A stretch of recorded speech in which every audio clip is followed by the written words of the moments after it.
اس رمضان میں اگر کچھ کام کاج کم بھی کرنے پڑے نا، تھوڑا بہت نقصان ہونا، اگر میں آپ کو مشورہ دے رہا ہوں، مجھے آپ کو لگتا ہے کہ یار جاب اتنی ہے کہ میں تلاوت کے لیے، تراویح کے لیے، عبادت کے لیے، دیگر عبادتوں کے لیے ٹائم نہیں نکال سکتا ہوں، تھوڑا کم کر دو پیسے، کوئی بات نہیں، پھر کما لیں گے۔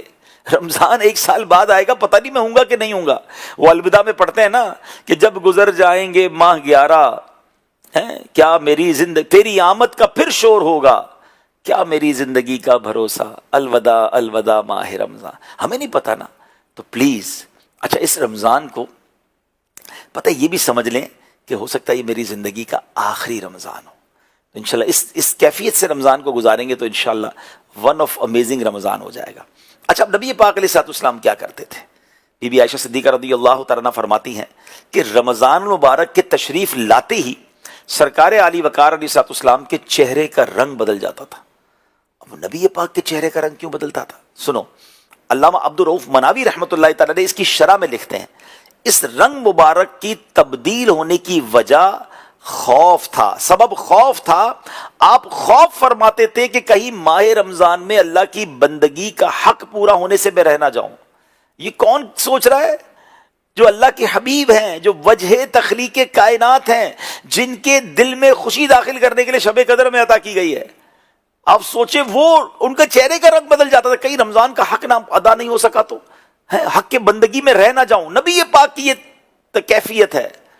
کبھی ہمارے دل پر یہ خوف طاری ہوا، کبھی ہمیں یہ خیال آیا کہ یار رمضان میں کہیں اللہ راضی نہ ہوا تو میرا بنے گا کیا؟ رمضان میں میں صحیح عبادت نہ کر سکا، بندگی کا حق نہ ادا کر سکے گا تو میرا بنے گا کیا؟ نوبڈی کیئر اباؤٹ، فکر ہی نہیں ہوتی لوگوں کو۔ آپ ذرا یہ سوچیں کہ ہم پر مہربانی کتنی کی گئی۔ ہمارا سب سے بڑا دشمن کون ہے؟ شیطان، جو ہمارا مائنڈ سیٹ چینج کرتا ہے، ہمیں گناہوں کی طرف لگاتا ہے۔ شیطان کو بند کر دیا گیا۔ نفل کا ثواب فرض کے برابر، فرض کا ثواب 70 گنا۔ روزہ دار کا آرام کرنا بھی عبادت، روزہ دار کے منہ میں جو اسمیل ہو جاتی ہے وہ مشک کی خوشبو سے زیادہ بہتر قرار دی گئی۔ اللہ اکبر، آپ سوچیں افطار کے وقت 10 لاکھ گناہگار بخشے جاتے ہیں۔ رات رحمت کا فرشتہ آوازیں لگا رہا ہے، کوئی مانگنے والا ہے، کوئی توبہ کرنے والا، اس کی توبہ قبول کی جائے۔ ہر سجدے پر 1500 نیکیاں، جنت کا ایک درخت، جنت میں ایک محل دیا جا رہا ہے۔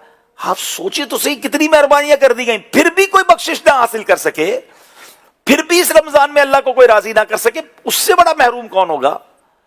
کاش یہ تو فکر ہونا کہ نہیں یار بہت ہو گیا، پتہ نہیں کتنے رمضان گزار لیے۔ ذرا غور کیجئے، جی میں آپ سے بات کر رہا ہوں، جتنے لوگ مجھے سن رہے ہیں، میں آپ سے اور اپنے آپ سے بھی بات کر رہا ہوں کہ زندگی میں کتنے رمضان اللہ نے آپ کو دیے، کتنی بڑی مہربانی ہوئی ہے مجھ پر اور آپ پر۔ مگر کیا ہم اس بات پر مطمئن ہیں کہ ہاں میں نے رمضان ایسے گزارے ہیں کہ میری بخشش ہو گئی ہوگی، میں نے اس میں گناہ نہیں کیا، اللہ کو راضی کیا؟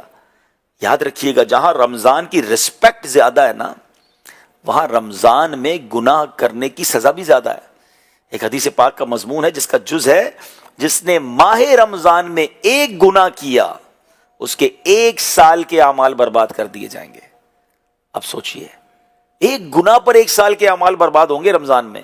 اب ادھر تو لوگوں کی عادت ہے، جس کی جھوٹ بولنے کی عادت ہے، ایسا تو نہیں بٹن دبائے گا تو رمضان میں جھوٹ بند ہو جائے گا، بٹن دبائے گا تو رمضان میں بدنگاہی بند ہو جائے گی، بٹن دبائے گا تو غیبت کی عادت بند ہو جائے گی، بٹن دبائے گا تو زبان سے جو گالیاں نکلتی ہیں وہ بند ہو جائیں گی، جھگڑے کی عادت ہے تو وہ ختم ہو جائے گی، حرام روزی کیسے ختم ہوگی؟ عادتیں نکالنی پڑیں گی، تکلف کرنا پڑے گا، غور کرنا پڑے گا کہ نہیں، ایٹ اینی کاسٹ میں نے گناہ نہیں کرنا رمضان میں۔ اس کے لیے ہو سکتا ہے موبائل بند کرنا پڑے، ہو سکتا ہے کچھ گروپوں سے باہر آنا پڑے، سوشل میڈیا پہ نہ جانا پڑے، ہو سکتا ہے کچھ گیدرنگز چھوڑنی پڑے، کچھ روٹین چینج کرنی پڑے، تب گناہ سے بچیں گے نا۔ سب کچھ ویسے ہی چل رہا ہے تو پھر تو گناہ بھی چل رہے ہیں۔ اب آپ کہیں گے جناب رمضان میں ایک گناہ پر اتنی سزا کیوں؟ ٹھیک ہے نا، اب میں آپ کو آسان طریقے سے سمجھاتا ہوں۔ کوئی بندہ روڈ پہ گناہ کرے، بالکل گناہ ہے، مگر مسجد کے اندر آ کر گناہ کرے، آپ کیا کہیں گے؟ یار اللہ کا گھر ہے، یہاں کر رہے ہو ہیں؟ کوئی اپنے وطن میں گناہ کرے، بالکل غلط ہے۔ کوئی مکے میں جا کے گناہ کرے، حرم پاک کے اندر بیٹھ کر گناہ کرے، آپ کیا کہیں گے؟ وہاں تو ایک گناہ 1 لاکھ گناہ کے برابر ہے نا، ایک نیکی بھی 1 لاکھ نیکی کے برابر، مگر ایک گناہ بھی تو 1 لاکھ گناہ کے برابر ہے۔